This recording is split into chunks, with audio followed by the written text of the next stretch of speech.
Welcome to your deep dive. Oh, I'm excited for this one. Today we're exploring Paka, merit and fortune. Okay. It's this idea that your past actions shape your present and future, like karma, Right, right. but with its own twist. Yeah. We're looking at some Buddhist teachings on this. Fascinating stuff. And honestly, it's making me rethink how my choices today Yeah. create my future. It really makes you think, doesn't it?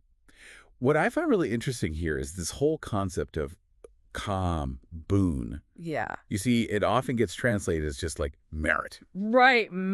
But it goes so much deeper than that, at least according to this text. Yeah, it's not just about racking up brownie points for being a good person, right? No, not at all. It's something else. It's about cultivating a certain way of being. Yeah. The text really emphasizes that boon. It comes from your thoughts, your words, and your actions. It's like a trifecta. Exactly. And it's all about, like, working towards this clear, bright mind. You're training your mind like a muscle, almost. Precisely.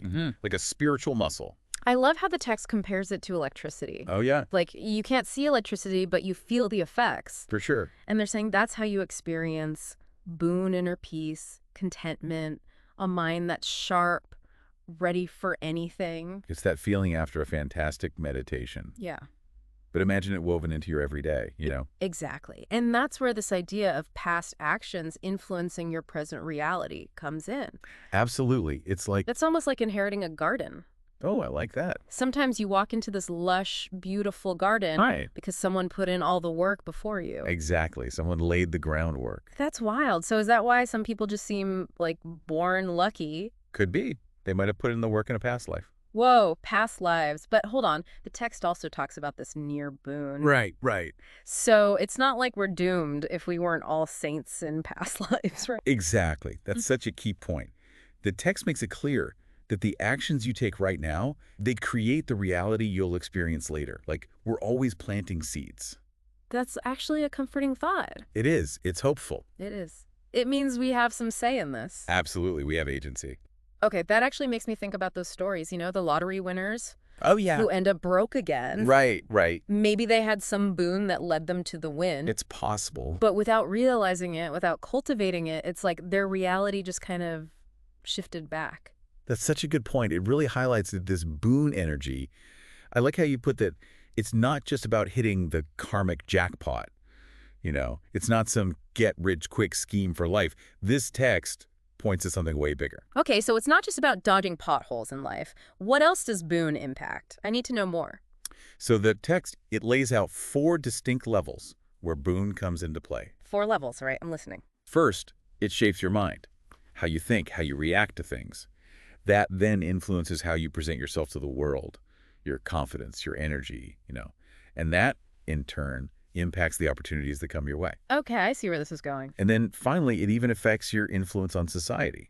It's kind of ripple effect. Wow, so it starts with your mind Yeah, it all starts within and then like snowballs into this outward impact? like a calmer, clearer mind. Yeah, Probably makes you more confident, more present, definitely. which could attract better opportunities and people. Absolutely. And when you feel good, you're more likely to uplift others.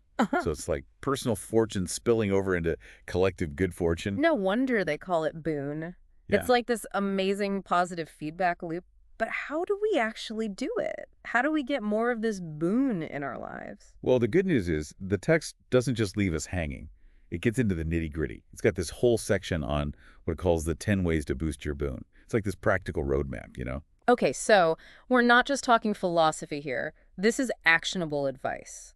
Oh, totally. It gives you 10 specific actions to cultivate this positive energy. Let's hear it. Things like generosity, ethical conduct, mindfulness, just to name a few. So it's not just about like meditating on a mountaintop somewhere. No, It's about how we actually live our lives. exactly. It's about bringing that mindfulness into everything we do, how we act, how we treat others, even how we talk to ourselves. It's like taking that calm, clear energy from meditation Yeah, and weaving it into like the very fabric of our life. you've got it. It really is.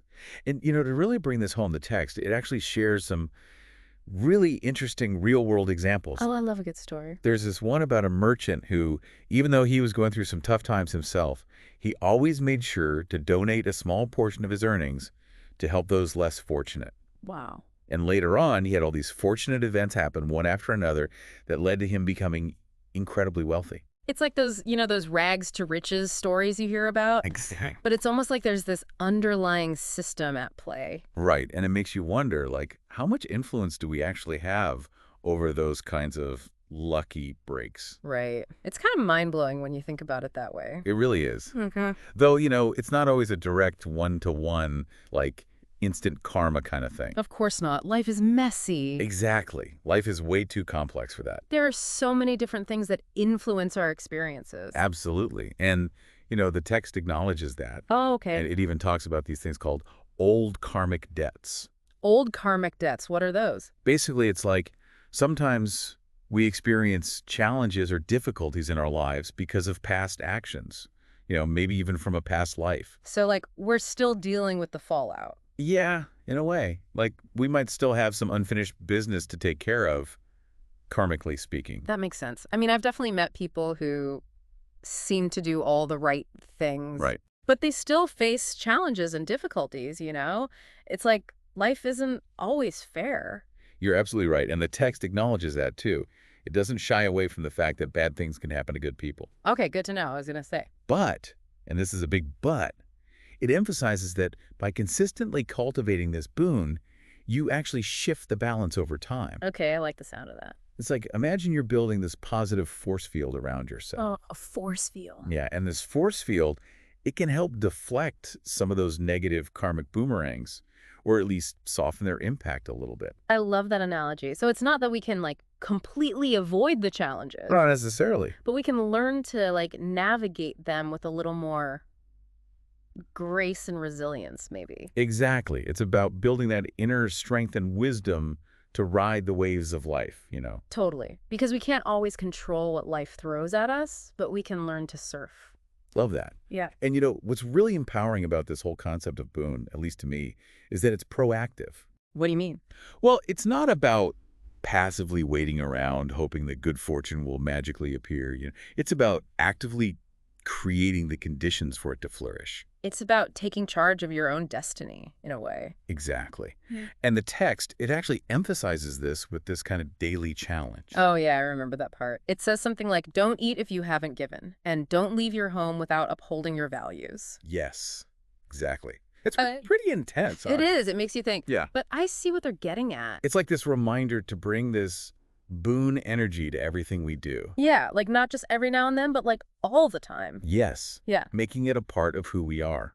And the text is clear that even small efforts, if they're consistent, they can create really profound results over time. So it's not about making these grand gestures. It's the small, everyday things that add up over time. Precisely. It really is like compound interest, but for like our inner world. I've never thought about it that way, but that's a great analogy. Instead of growing our bank account, we're growing our well-being. Exactly. And the more we invest, the richer we become. What I love about this concept of boon is that it's not some exclusive club. Right. Anyone can cultivate boon. It's available to everyone, no matter who you are, where you come from, what you believe. It's like we all have this potential within us. We do. Yeah. And we can start nurturing it today, right now. Exactly. It doesn't have to be this big, complicated thing either. Right. It can be simple. Like just starting a gratitude practice. Oh, love that. Or, being more aware of how we're talking to ourselves. Yes. Self-compassion is huge. Yeah. Or even just like offering a helping hand when you see someone struggling. All those little things add up. They really do. It all comes back to realizing that we have so much more power than we think to shape our own lives. We really can create a brighter future, not just for ourselves, but for everyone around us. It's that ripple effect again, right? Exactly. So as we kind of wrap things up here, I'm curious, what really resonated with you? Was there a particular practice or story that stood out? That merchant story really got to me, I have to say. Yeah, it's a powerful one, isn't it? Just this beautiful reminder that even when things are tough, when you're struggling, those small acts of generosity, they can have this ripple effect that we might not even see for years. It's amazing. It's like planting seeds for the future, like you were saying earlier. Absolutely. And it all comes back to consistency. Right. Little by little, day by day. Exactly. So maybe there's one small thing you can commit to starting today. Yeah, what's one small step you can take? Maybe it's that gratitude practice we talked about, or maybe it's committing to speaking more kindly to yourself, or maybe it's reaching out to someone you haven't talked to in a while. Whatever it is, Think of it as an investment in your future fortune. I love that. Investing in your future fortune. Until next time, everyone, keep those good vibes flowing. And keep cultivating that boon.